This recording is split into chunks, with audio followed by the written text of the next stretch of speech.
티파니 테일러는 1999년 호주 북동부 퀸즐랜드주의 중심 도시 브리즈번에서 태어났어요. 그녀는 어머니 리안, 그리고 언니 클로이와 함께 자라났습니다.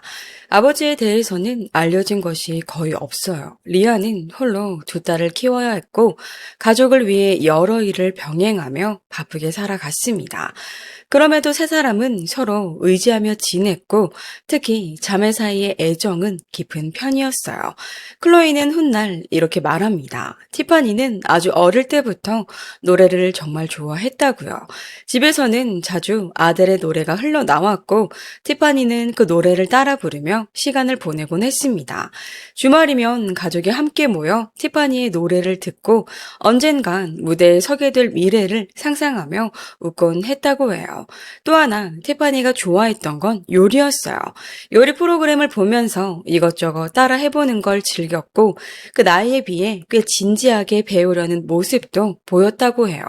하지만 시간이 지나면서 두 자매의 관계에는 조금씩 변화가 생기기 시작했어요.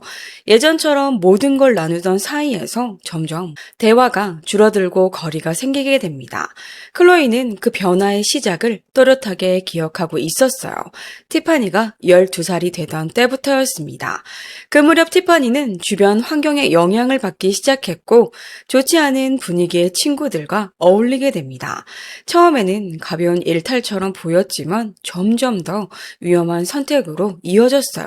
행동도 점점 예측하기 어려워졌고, 가족과의 갈등도 자연스럽게 늘어나게 됩니다. 그리고 바로 그 시기에 티파니는 자신보다 훨씬 나이가 많은 한 남성을 만나게 돼요. 이 남자의 이름은 그레고리 힐이었습니다.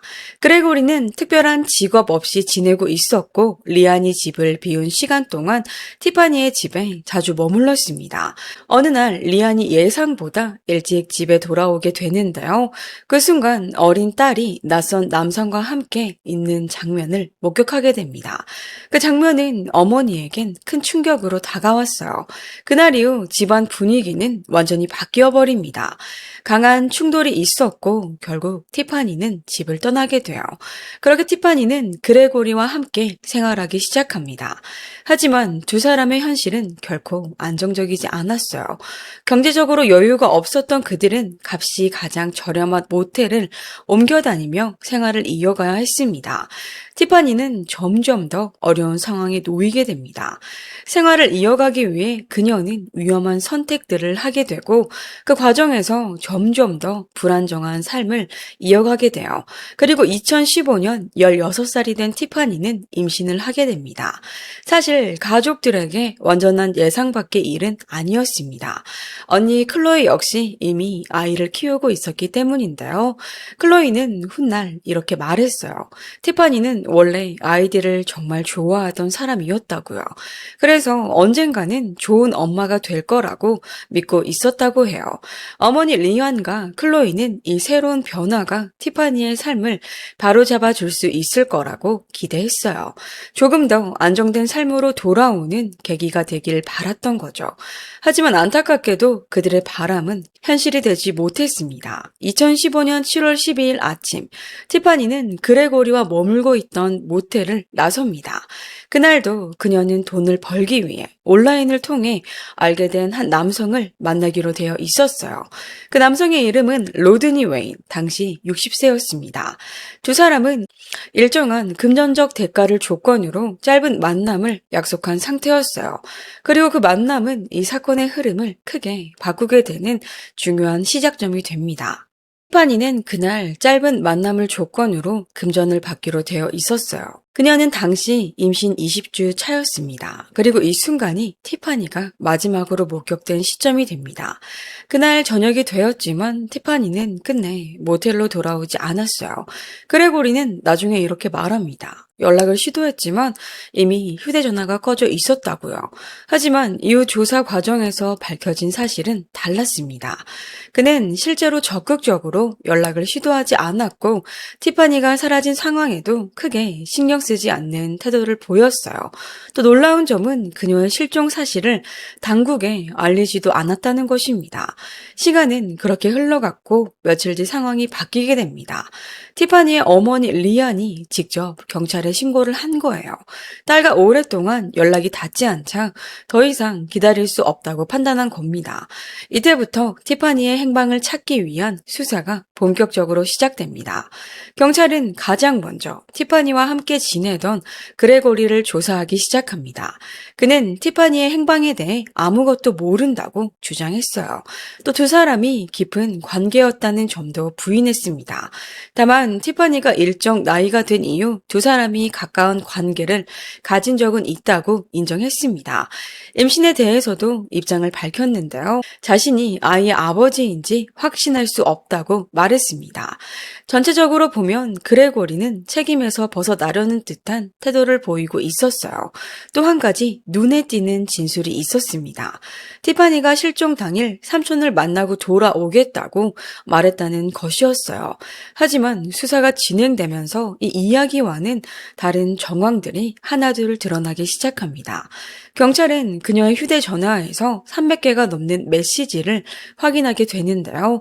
그리고 그 내용은 티파니가 일정한 금전을 조건으로 여러 사람들과 만남을 이어오고 있었다는 사실을 보여주고 있었어요. 즉 그날의 만남 역시 우연이 아닌 계획된 약속이었을 가능성이 높았던 겁니다. 얼마 지나지 않아 경찰은 중요한 사실 하나를 밝혀냅니다. 티파니가 마지막으로 연락했던 인물이 바로 로든이라는 남성이었다는 거예요. 그는 앞서 언급됐던 금전을 조건으로 만남을 약속했던 바로 그 인물이었습니다. 수사관들은 곧 그의 과거를 확인하게 되는데요. 그 과정에서 여러 차례 문제를 일으킨 전력이 있었다는 사실도 드러납니다. 이후 경찰은 로든이와 접촉에 성공했고 2015년 8월 14일에 직접 만나기로 약속을 잡아요. 그런데 그 약속은 지켜지지 않았습니다.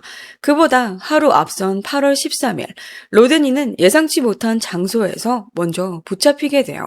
그는 짐이 가득 담긴 여행 가방을 들고 기차역에 있었는데요. 주변 사람들에게 다윈으로 가는 방법을 계속 묻고 있었다고 해요. 이 상황을 본 당국은 그가 조사를 받기 전에 이동하려 했을 가능성이 높다고 판단했어요. 결국 그날 로든이는 현장에서 구금됩니다. 하지만 조사 과정에서도 그는 처음부터 사건과의 관련성을 강하게 부인했어요. 티파니와의 관계에 대해서도 앞뒤가 맞지 않는 이야기들을 반복합니다. 그리고 그 시점 경찰은 이미 하나의 중요한 단서를 확보하고 있었어요. 도로에 설치된 감시 카메라였습니다. 그 영상에는 7월 12일 로드니의 차량이 한 고속도로를 지나가는 모습이 찍혀 있었는데요. 차 안에는 여성으로 보이는 승객 한 명이 함께 타고 있었습니다. 그리고 그 날짜는 티파니가 사라진 바로 그날이었어요. 경찰은 여러 정황을 종합해 그날 차량 안에서 두 사람 사이에 어떤 문제가 있었을 가능성에 주목합니다. 특히 약속된 금전 문제로 갈등이 생겼을 가능성이 크다고 봤어요. 그 과정에서 상황이 악화됐고 티파니는 더 이상 움직일 수 없는 상태에 이르게 된 것으로 추정됩니다. 이후 로드니는 그녀의 휴대전화를 없애고 사건의 흔적을 감추려 한 것으로 보였어요. 나중에 핸드폰은 발견됐지만 안타깝게도 그것이 티파니의 행방을 찾는데 결정적인 단서가 되지는 못했습니다. 수사는 계속 이어졌고 경찰은 로드니의 차량을 정밀 조사하게 됩니다. 그 결과 차량 내부 여러 곳에서 혈흔이 발견됩니다. 대시보드, 조수석, 그리고 기어 변속 레버까지 생각보다 넓은 범위였어요. 이후 분석을 통해 해당 흔적이 티파니의 것이라는 사실이 확인됩니다. 하지만 로드니는 이미 대비를 해두고 있었어요. 그는 티파니가 처음부터 코피를 흘리고 있었고 그 때문에 차량의 흔적이 남은 것뿐이라고 주장합니다. 또한 자신은 티파니를 멀쩡한 상태로 한 트럭 주차장에 내려줬다고 말했어요. 하지만 수사팀은 전혀 전혀 다른 흐름을 그리고 있었습니다. 그들은 두 사람이 사전에 만남을 약속했고 그날 이후 티파니의 흔적이 완전히 끊겼다는 점에 주목했습니다. 그리고 사건 이후 로드니가 휴대전화를 버린 정황도 확인됩니다. 수사관들은 이렇게 판단했어요. 그는 차량에 티파니를 태운 채 이동했고 눈에 띄지 않는 장소를 찾아 흔적을 숨기려 했을 가능성이 높다고요. 시간이 흐르고 2020년 3월 마침내 재판이 열립니다. 그리고 배심원단은 로드니 웨인 윌리엄스에게 유죄 판결을 내립니다. 결국 이 사건으로 그 남성은 최소 30년 복역 이후에야 가석방을 신청할 수 있는 종신형을 선고받게 됩니다. 하지만 사건은 여기서 끝나지 않았어요. 1년 뒤인 2021년 6월 피고인 측이 제기한 항소가 받아들여지면서 판결이 다시 뒤집히게 됩니다. 항소 법원은 기존 판결을 취소하고 새로운 재판을 진행하라고 결정했어요. 그리고 같은 해 10월 재심이 열립니다. 결과는 달라지지 않았어요. 여러 증거와 피고인의 과거 이력까지 종합한 끝에 로드니는 다시 한번 유죄 판결을 받게 돼요. 재판을 맡은 피터 애플가드 판사는 그를 강하게 질책하며 이전과 동일한 조건의 종신형을 다시 선고합니다. 하지만 이 사건에는 끝내 해결되지 않는 한 가지가 남아 있습니다. 티파니 테일러의 행방은 지금까지도 밝혀지지 않았다는 점이에요. 유죄 판결을 받은 로드니는 시신 유기 장소에 대해 끝까지 침묵하고 있어 가족들이 여전히 고통받고 있습니다. 가족들은 여전히 언젠가는 그녀를 찾을 수 있기를 그리고 제대로 된 작별 인사를 할 수 있기를 바라고 있습니다. 한편 티파니와 함께 지냈던 그레고리 힐에 대해서는 별도의 책임이 묻어지지 않은 채 사건은 마무리됩니다. 그리고 이야기는 또 다른 사건으로 이어집니다. 1985년 도미니카 공화국에서 태어난 한 여성 레이니 이사벨 엔카르나시온의 이야기입니다. 레이나는 어머니와 의붓 아버지 밑에서 자라났어요. 친아버지는 그녀가 아주 어릴 때 가족을 떠났지만 완전히 인연이 끊긴 건 아니었습니다. 두 사람은 시간이 지나서도 서로를 향한 따뜻한 감정을 유지하며 지냈다고 해요. 그리고 레이나는 의붓 아버지와도 굉장히 가까운 사이였어요. 그를 아빠라고 부를 정도로 신뢰하고 따랐다고 해요. 밝고 똑똑했던 이 소녀에게는 앞으로의 미래가 기대되는 상황이었습니다.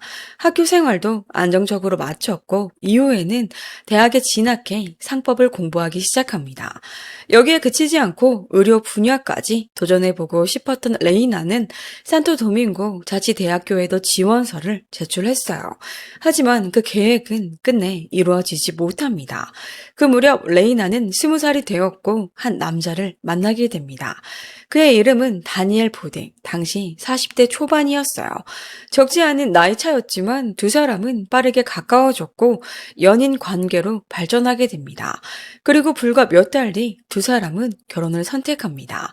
결혼 후에는 다니엘라, 라흐민, 안헬라 세 아이가 태어나며 가정을 이루게 돼요. 겉으로 보기에는 평범하고 안정적인 가족처럼 보였습니다. 하지만 시간이 흐르면서 두 사람 사이의 간격이 조금씩 드러나기 시작해요. 생활 방식과 나이의 차이, 생각의 차이가 쌓이면서 사소한 일에도 갈등이 잦아졌습니다. 결국 8년의 결혼 생활 끝에 두 사람은 각자의 길을 가기로 결정하게 됩니다. 하지만 이별이 끝은 아니었어요. 이혼 이후 두 사람 사이에는 긴 법적 다툼이 이어집니다. 가장 큰 문제는 아이들이 누구와 함께 살게 될지, 즉 양육권 문제였어요. 서로 합의에 이르지 못하면서 결국 가정법원과 전문가들이 이 문제에 개입하게 됩니다. 당시 법원은 아이들이 누구와 함께 사는 것이 더 적절한지를 판단하기 위해 심리평가를 진행하기로 결정합니다. 아이들의 의사와 정서 상태를 종합적으로 확인하기 위한 과정이었어요. 그 결과 전문가들과 당사자들 대부분은 양육권을 아버지인 다니엘에게 맡기는 것이 더 적절하다고 판단했습니다. 주된 이유는 그의 나이와 경제 경제적인 안정성, 그리고 무엇보다 큰 아이들의 의견이었어요. 하지만 최종 결정은 달랐습니다. 판사는 전문가들의 의견과는 다른 판단을 내렸고 결국 큰 아이들의 양육권은 레이나에게 돌아가게 됩니다. 한편 막내딸 안헬라는 법원의 결정에 따라 다니엘의 자매, 아빠의 여동생, 즉 이모의 보살핌을 받게 됩니다. 이후에도 갈등은 끝나지 않았어요. 이번에는 양육비 문제를 두고 또 다른 법적 분쟁이 시작됩니다. 레이나는 전 남편이 법원에서 정한 양육비를 전혀 지급하지 않았다고 주장했고 다니엘은 정반대의 입장을 고수했어요. 자신은 모든 금액을 지급했다고 말했지만 현금으로 건넸다는 이유로 이를 증명하지는 못했습니다. 결국 이 다툼은 몇 달 동안 이어졌고 결과는 레이나에게 유리하게 마무리됩니다. 여기서 흥미로운 점이 하나 있었어요. 레이나의 어머니는 여러 차례 전 사위인 다니엘의 편을 들었다는 건데요. 그녀의 눈엔 다니엘은 책임감 있고 괜찮은 아버지였고 지금과 같은 상황이 이해되지 않았던 거예요. 물론 두 사람이 최근 들어 자주 다투긴 했지만 8년이라는 시간 동안 쌓아온 관계 자체는 충분히 의미 있었다고 생각했습니다. 한편 레이나는 큰 아이들의 양육권을 확보한 직후 아이들을 자신의 어머니에게 맡기게 됩니다. 그녀는 그것이 아이들에게 더 안정적인 환경이 될 거라고 판단했어요. 그렇다고 완전히 거리를 둔 건 아니었습니다. 거의 매일 아이들을 찾아갔고 주말마다 함께 시간을 보내기도 했어요. 그런 와중에 레이나는 새로운 사람을 만나게 됩니다. 이름은 빅토르 알렉산더 푸토레알. 그녀보다 2살 어린 남성이었어요. 그의 외모와 분위기는 다소 독특한 편이었습니다. 긴 머리와 어두운 스타일, 그리고 강한 인상을 주는 눈빛까지 누구에게나 쉽게 다가갈 수 있는 타입은 아니었어요. 하지만 레이나에게는 그렇지 않았습니다. 두 사람은 빠르게 가까워졌고 곧 함께 생활하기 시작해요. 주변 사람들의 평가는 엇갈렸는데요. 일부는 그가 매우 내성적이고 사람들과 잘 어울리지 않는다고 말했지만 레이나의 어머니는 전혀 다르게 느꼈습니다. 그녀에게 빅토르는 오히려 솔직하고 편하게 자신의 이야기를 털어놓는 사람이었어요. 그렇게 시간은 흘러갔고 겉으로 보기에는 큰 문제 없이 상황이 유지되는 듯 보였습니다. 큰 아이들은 외할머니와 함께 막내는 아버지 쪽 이모의 보살핌을 받으며 지내고 있었어요. 그리고 이 균형은 한동안 아무 문제 없이 이어지는 것처럼 보였죠. 하지만 이 평온함은 그리 오래가지 않았습니다. 어느 날 막내를 돌보던 이모가 더 이상 아이를 맡을 수 없다고 말해옵니다. 그리고 거의 같은 시기 레이나의 어머니 역시 더 이상 아이들을 돌보기 어렵다는 뜻을 전하게 돼요. 그렇게 해서 당시 작은 아파트에서 남자친구와 함께 지내고 있던 레이나는 아이들을 함께 데리고 살 방법을 찾아야 하는 상황이 됩니다. 다행히도 상황은 나쁘지 않게 풀려갔어요. 그녀는 새로운 직장을 제안받았고 이전보다 더 나은 급여 조건도 함께 주어졌죠. 이 기회를 계기로 레이나는 아이들과 빅토르를 데리고 방이 여러 개 있는 임대주택으로 이사하게 돼요. 한편 부모님의 반응은 조금 미묘했습니다. 그들이 빅토르를 싫어했다고 보기는 어렵지만 그의 분위기와 외적인 인상 때문에 어딘가 불편함을 느끼고 있었던 건 사실이었어요. 그렇다고 해서 그의 행동에 문제가 있었던 건 아니었습니다. 그는 레이나와 다투는 일도 거의 없었고 아이들에게도 비교적 친절하게 돼 있다고 해요. 적어도 레이나는 주변 사람들에게 가정 내 문제를 이야기한 적이 없었습니다. 겉으로 보기에는 큰 문제 없는 평범한 가정처럼 보였던 거죠. 하지만 한 가지, 가족의 마음을 계속 불편하게 만드는 부분이 있었습니다. 빅토르에게는 10살 된 딸이 한 명 있었는데요. 그런데 그 아이의 친어머니가 아버지인 빅토르가 딸에게 가까이 가지 못하도록 아예 금지하고 있었다는 사실이 알려집니다. 이 점은 레이나의 가족에게 꽤 이상하게 느껴졌어요. 그래서 그를 조금 더 주의 깊게 살펴보기도 했고 레이나가 직접 그의 행동을 확인해 보기도 했습니다. 하지만 결정적으로는 큰 문제를 찾진 못했습니다. 그는 술을 즐기지도 않았고 위험한 생활을 하는 모습도 없었어요.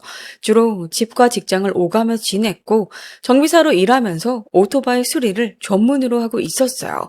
즉 여러 의심에도 불구하고 겉으로 보기에는 특별히 문제될 부분이 없는 사람이었습니다. 2018년이 되어서도 두 사람은 여전히 함께 살고 있었고 넓은 집, 함께하는 가족, 그리고 아이들이 곁에 있는 일상까지 겉으로만 보면 모든 것이 안정적으로 자리 잡은 듯 보였어요.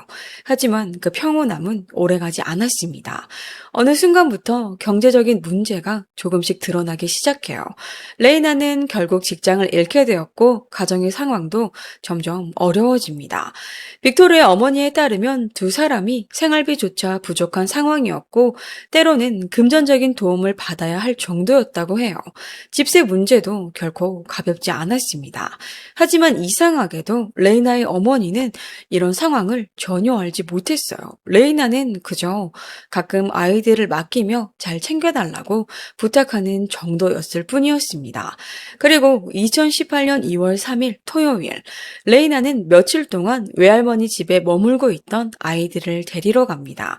잠시 함께 시간을 보낸 뒤 그녀는 아이들과 함께 다시 집으로 돌아갔어요. 그날이 이 가족에게 있어 중요한 전환점이 되는 날이었습니다. 레이나의 어머니는 그날 딸의 모습에서 아무런 이상을 느끼지 못했다고 해요. 오히려 평소처럼 밝고 사람들과 잘 어울리는 평범한 모습이었다고 해요. 그리고 다음 날 2월 4일 월요일 이른 아침, 두 사람은 짧은 통화를 나눕니다. 그게 마지막이었어요. 그 이후로 레이나와의 연락은 완전히 끊겨버립니다. 어머니는 하루 종일 전화와 메시지로 계속 연락을 시도했지만 아무런 답도 받을 수 없었어요. 월요일이 되어도 상황은 달라지지 않았죠.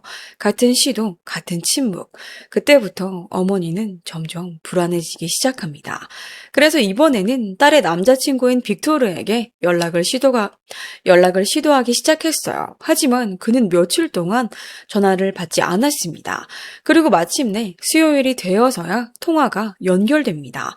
어머니는 딸에게 전해주고 싶은 소식이 있었어요. 가까운 지인이 레이나에게 좋은 일자리를 소개해줬다는 이야기였습니다. 기쁜 소식을 전해주고 싶었던 거죠. 하지만 빅토르의 반응은 조금 이상했습니다. 그는 불안해하는 어머니를 서둘러 안심시키며 모두 괜찮다고 말했어요. 그리고 그 소식도 대신 전해주겠다고 했습니다. 하지만 그 말은 곧 믿기 어려운 이야기로 바뀌게 됩니다. 시간이 지나면서 그가 무언가를 숨기고 있다는 느낌이 점점 강해졌어요. 그리고 같은 시기 그 집 주변에서도 이상한 변화가 감지됩니다. 집 근처에서는 불쾌한 냄새가 점점 강해지기 시작했고 이웃들 사이에서도 걱정이 퍼지기 시작했어요. 무슨 일이 있는 건 아닐까? 이런 이야기가 오가기 시작한 겁니다. 집 창문 주변에는 평소보다 훨씬 많은 벌레들이 모여들었고 근처를 떠돌던 개들까지 현관 주변을 맴돌기 시작합니다. 마치 문 안쪽에 뭔가 있는 것처럼요. 처음에는 이웃들도 그 냄새를 대수롭지 않게 생각했어요. 쓰레기 문제이거나 혹은 죽은 동물 때문일 거라고 짐작했죠. 하지만 사건이 지나면서 조금씩 다른 이야기들이 나오기 시작합니다. 혹시 뭔가 잘못된 건 아닐까? 이렇게 불안과 추측이 퍼지기 시작한 거예요. 문제는 이 집에 사는 사람들과 연락할 방법이 전혀 없었다는 점이었습니다. 레이나와 빅토르는 이사 온 지 얼마 되지 않았기 때문에 주변과 교류가 거의 없었어요. 전화번호를 아는 사람도 없었고 직접 확인할 방법도 없었습니다. 게다가 월요일 이후로는 누구도 이 가족의 모습을 본 적이 없었어요. 결국 불안이 커진 이웃들은 당국에 신고하기로 결정합니다. 그리고 몇 시간 뒤 관계자들이 집 안으로 들어가게 되는데요. 그곳에선 충격적인 상황이 확인됩니다. 집 안에는 레이나와 아이들이 모두 쓰러져 있었어요. 이 사건은 단순한 실종이 아니라 전혀 다른 사건이었음을 드러내는 순간이었습니다. 다음 날 2월 9일 경찰은 빅토르 알렉산더를 체포합니다. 그는 근처 공원에서 발견됐는데요. 놀랍게도 별다른 저항 없이 잔디 위에 누운 채 하늘을 바라보고 있었다고 해요. 그리고 곧 이 사건의 핵심 인물로 지목됩니다. 조사와 감정 결과를 통해 피해자들은 이미 며칠 전부터 전부터 생명이 끊긴 상태였던 것으로 확인됩니다. 이후 빅토르는 비교적 빠르게 자신이 사건과 관련이 있다는 취지의 진술을 하게 됩니다. 그 진술을 바탕으로 사건의 흐름이 하나씩 맞춰지기 시작해요. 경찰의 추정에 따르면 사건은 2월 4일 일요일에 시작된 것으로 보입니다. 그날 집 안에서 돌이킬 수 없는 일이 벌어졌습니다. 그의 진술에 따르면 사건은 두 사람이 함께 사용하던 방에서 시작됐다고 해요. 이후 상황은 빠르게 통제 불가능한 방향으로 흘러갔고 그는 현장을 그대로 둔 채 다음 행동으로 넘어갑니다. 먼저 집에 있던 마다이 10살 다니엘에게 잠시 밖에 다녀오라고 말합니다. 간단한 심부름을 부탁했던 거죠. 그 사이 다른 아이들은 각자 집 안과 마당에 흩어져 있었어요. 그리고 이 짧은 시간 동안 상황은 더 심각하게 악화됩니다. 이후 다니엘이 집으로 돌아왔을 때 이미 집 안의 분위기는 완전히 바뀌어 있었습니다. 그는 이어서 아이들을 한 공간으로 옮기고 현장을 정리하려는 행동을 보였던 것으로 추정돼요. 모든 일이 끝난 뒤 그는 아무 일도 없었던 것처럼 손을 씻고 집 밖으로 나갑니다. 그리고 마당에서 놀고 있던 아이 9살 라하민에게 다가가 함께 밖으로 나가자고 말합니다. 그 순간까지도 겉으로는 평범한 일상처럼 보였다고 합니다. 그는 마당에 있던 라하민을 데리고 자신의 이모 집으로 향합니다. 그리고 그곳에 아이를 맡기며 하루 정도만 돌봐달라고 부탁해요. 급하게 처리해야 할 일이 있다는 이유였습니다. 이모는 상황이 이상하다고 느끼고 아이에게 왜 오게 되었는지 물어보는데요. 아이는 이렇게 답합니다. 누나를 찾으러 갔어요. 그 말은 이미 누군가에게서 들었던 이야기를 그대로 전한 것이었어요. 하지만 실제로 그 시각 그는 집 안으로 돌아가 자신의 흔적을 정리하려 하고 있었습니다. 그날 밤 자정이 가까워질 무렵 그는 다시 자신의 이모 집을 찾아가 레이나의 아들을 데려옵니다. 아이의 질문은 단순했어요. 엄마는 어디에 있어요? 그는 아무렇지 않게 대답합니다. 엄마는 누나들과 함께 있고 모든 건 해결됐다고요. 집으로 돌아온 뒤 아이는 평소처럼 잠자리에 듭니다. 바로 옆 공간에서 이미 모든 것이 끝나 있었다는 사실도 모른 채요. 그리고 다음날 아침 일상처럼 시작된 그 시간 속에서 마지막 남아있던 아이에게도 돌이킬 수 없는 일이 벌어집니다. 이후 그는 다시 집을 나섭니다. 그런데 놀랍게도 그는 도망치려 하지 않았어요. 오히려 전혀 예상치 못한 곳으로 향합니다. 그는 레이나의 친아버지 집을 찾아갔고 몇 가지 물건을 가져가야 한다고 말했어요. 아이들이 사용하던 태블릿이 필요하다는 이유였습니다. 아버지는 의심 없이 그를 집 안으로 들였고 마침 다른 볼일이 있어 자리를 비우게 됩니다. 지금 생각해보면 그 선택은 아주 중요한 순간이었습니다. 만약 그가 그 자리에 남아 있었다면 전혀 다른 상황이 벌어졌을 수도 있었기 때문입니다. 이후 그는 실제로 태블릿을 챙겨 전당포에 맡깁니다. 그 대가로 받은 돈은 약 500 도미니카 페소, 하나로 15,000원 정도였습니다. 그리고 다음 날 그는 아무 일도 없다는 뜻 친한 지인인 크리스탈과 함께 해변으로 향합니다. 크리스탈의 말에 따르면 그날 해변에서 두 사람은 꽤 긴 대화를 나눴다고 해요. 주제는 자연스럽게 빅토르와 레이나의 관계로 이어졌습니다. 그는 자신의 상황이 좋지 않았고 그로 인해 잘못된 선택들을 하게 됐다고 털어놓았어요. 그리고 대화의 끝에서 그는 조심스럽게 이런 말을 합니다. 나는 절대 용서받지 못할 일을 했어. 하지만 그 이상 구체적인 이야기는 하지 않았습니다. 그럼에도 불구하고 크리스탈은 직감적으로 이상함을 느꼈다고 해요. 그리고 레이나의 상황이 정상적이지 않을 수도 있다고 생각하게 됩니다. 다음날 그녀는 빅토르에게 전화를 걸어 레이나와 바꿔달라고 요청합니다. 하지만 돌아온 대답은 간단했어요. 지금 같이 있지 않아. 이상하다고 느낀 크리스탈은 직접 집에 가봐도 되냐고 묻지만 그는 집이 어수선하고 처리할 일이 많다며 정중하게 거절합니다. 그 순간 크리스탈은 확신에 가까운 느낌을 받았다고 해요. 이미 늦은 건 아닐까? 얼마 지나지 않아 상황은 빠르게 전개됩니다. 빅토르는 직장에 현장에서 자신의 집에서 사건이 발견됐다는 보도를 보게 됩니다. 그리고 곧 자신이 체포될 상황이라는 걸 직감하죠. 그는 상사에게 메시지를 보내 자신이 저지른 일을 털어놓았고 그 메시지는 수사기관이 그의 위치를 파악하는데 결정적인 단서가 됩니다. 이후 그가 체포되자 많은 전문가들이 한 가지 의문을 가지게 됩니다. 도대체 왜 이런 일이 벌어진 걸까? 초기에는 여러 추측이 떠돌았어요. 어떤 집단이나 특이한 사상과 관련된 것 아니냐는 이야기까지 나왔습니다. 하지만 이런 가설들은 곧 근거가 없다는 사실이 확인됩니다. 그는 특정한 집단에 속해 있지도 않았고 그저 독특한 스타일을 좋아했던 것 뿐이었어요. 조사 과정에서 그는 또 다른 이유를 이야기합니다. 최근에 경제적인 어려움 때문에 극단적인 선택을 했다는 것이었어요. 하지만 이 설명은 수사기관을 납득시키지 못했습니다. 오히려 더 큰 의문을 남겼죠. 정말 그 이유뿐이었을까? 수사팀은 사건의 배경에 다른 이유가 있을 가능성을 의심합니다. 특히 그가 보인 행동들이 일반적인 경우와는 달랐기 때문인데요. 빅토르는 이런 사건에서 보기 드문 행동을 보였습니다. 그는 계속해서 태연하게 살아가며 꽤나 일상적인 방식으로 평범한 일들을 처리하고 있었어요. 다만 한 시점부터는 집에서 자지 않게 되었는데 거기에는 나름의 이유가 있었던 것으로 보입니다. 이 점이 오히려 더 큰 의문을 남기게 됐는데요. 결국 그의 설명은 설득력을 잃게 되고 검찰은 또 다른 가능성에 주목하게 됩니다. 그 가설은 사건의 시작이 아이와 관련된 매우 민감한 문제에서 비롯됐을 수 있다는 것이었습니다. 그리고 그 사실을 레이나가 알게 되면서 모든 것이 걷잡을 수 없이 흘러갔을 가능성이 제기됩니다. 레이나가 동거남의 어떤 문제를 알게 되었고 이를 신고하겠다고 말했을 수 있다는 거였어요. 그리고 그 순간부터 상황이 걷잡을 수 없이 흘러갔을 가능성입니다. 이 가설을 뒷받침하는 정황들도 조금씩 드러나기 시작했어요. 레이나의 어머니는 경찰 조사에서 이렇게 말합니다. 빅토르는 평소 아이들에게 전반적으로 친절하게 대했다고요.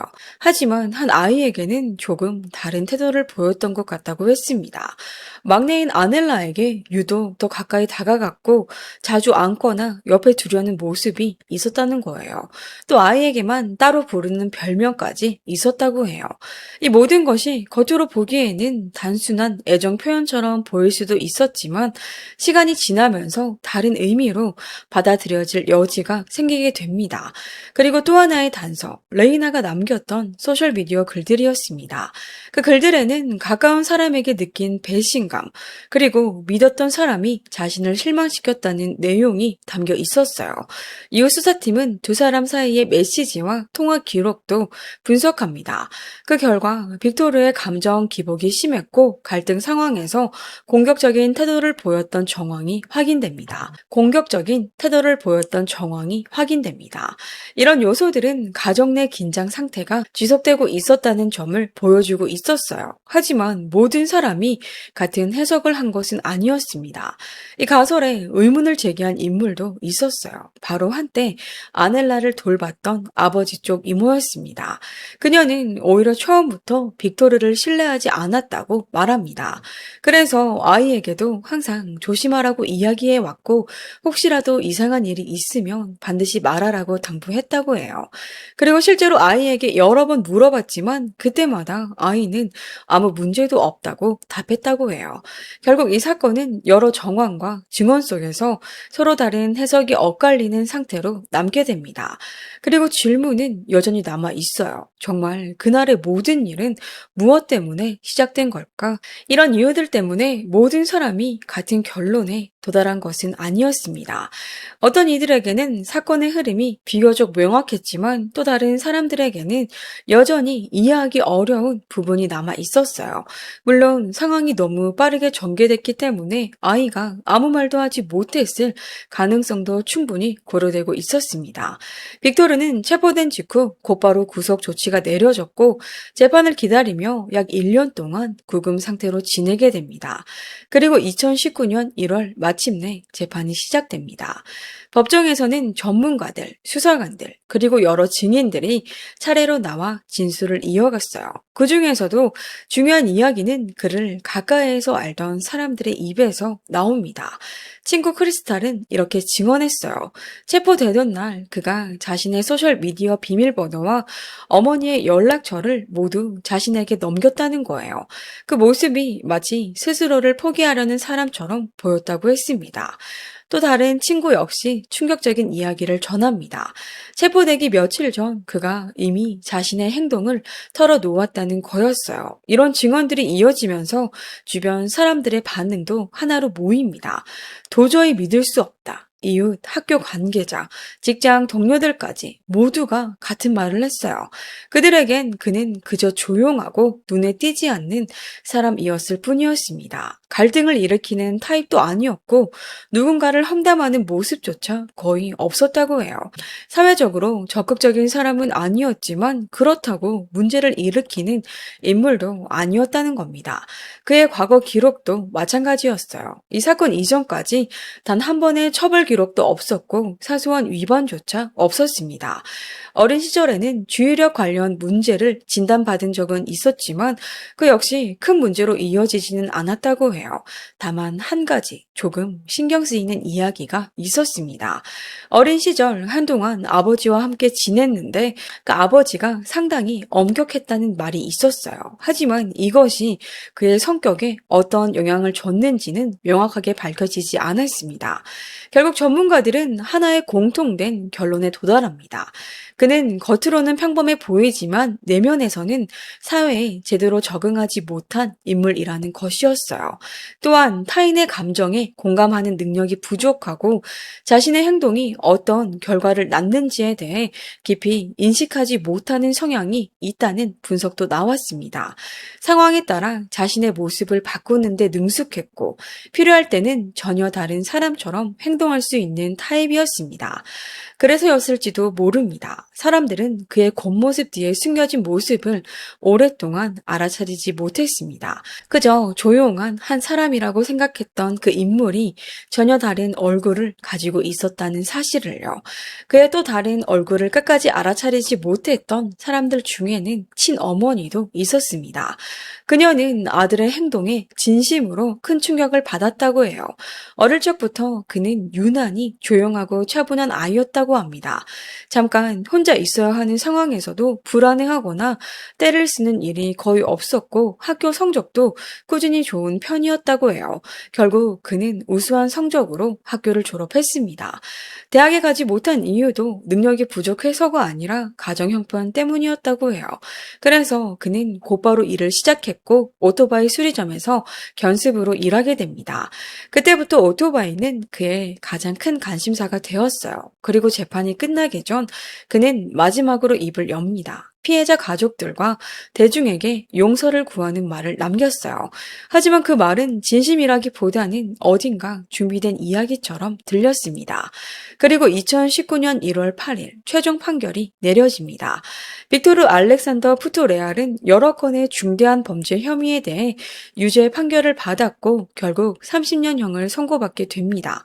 이는 당시 도미니카 공화국에서 가능한 한 가장 높은 형벌이었어요. 판결 당시 그의 나이는 겨우 30세였습니다. 이론적으로는 형기를 모두 마친 뒤 다시 사회로 돌아올 가능성도 있는 상황이었습니다. 이 점은 많은 전문가들을 불안하게 만들었는데요. 그들의 판단으로는 그는 사회에 다시 적응하기 어려운 인물이었기 때문입니다. 이 사건은 국가 전체에 큰 충격을 안겼습니다. 겉으로는 평범하고 안정돼 보였던 한 가정이 순식간에 비극으로 무너져 버렸기 때문입니다. 무엇보다도 그는 사건 이후에도 며칠 동안 아무 일도 없었던 것처럼 행동했습니다. 그리고 피해자 가족의 집을 찾아가 아이들의 물건을 가져간 뒤 그것을 헐값에 넘기기까지 했습니다. 그 행동은 많은 사람들에게 더 큰 충격을 남겼어요. 많은 이들이 이 정도라면 더 강한 처벌이 필요하지 않을까라는 생각을 했을 정도였습니다. 하지만 당시 법 체계 안에서는 그것이 가능한 최대의 처벌이었습니다. 그럼에도 불구하고 어느 정도의 정의는 실현됐다고 볼 수 있습니다. 적어도 법이 허용하는 범위 안에서는요. 레이나의 어머니는 여러 인터뷰를 통해 판결 결과에 대해 받아들이겠다는 입장을 밝혔습니다. 반면 아이들의 아버지인 다니엘은 강한 분노를 드러냈습니다. 그는 이렇게 말했어요.